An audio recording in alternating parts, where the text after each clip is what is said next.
Taming the Passive Beast, Avoiding Overuse of Passive Voice. Hello language enthusiasts. Today, we'll delve deep into a common pitfall in English grammar, the overuse of passive voice. Many English learners, and even some native speakers, tend to overuse the passive voice without realizing it. This can sometimes make your sentences less clear and direct. So let's tackle this issue together and make your English even better. First, let's refresh our memory on what passive voice is.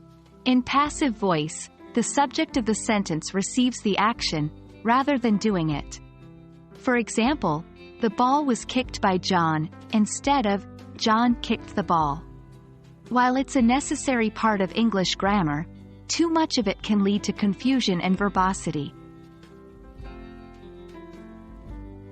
Overuse of the passive voice can cause several problems. Firstly, it can make your writing seem indirect and impersonal.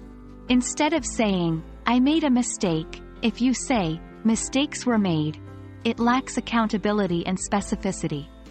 Secondly, overusing passive voice can lead to unnecessarily long and complex sentences. Often, it requires more words to express an idea in the passive voice than in the active voice. Now that we understand the problems, how do we identify if we're overusing the passive voice? 1. Look for telltale signs like forms of the verb to be, am, is, are, was, were, being, and been, followed by a past participle, a verb ending in ed, n, d, t, n, or nay. 2. Another clue is the preposition by.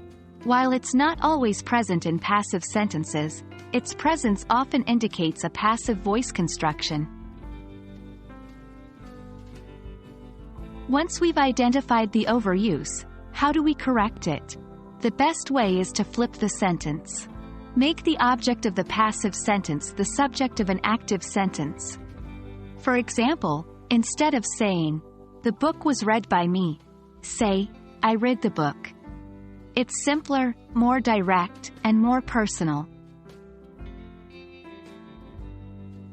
Overuse of passive voice is a common issue in English grammar, but it's one that you can easily overcome with practice and awareness.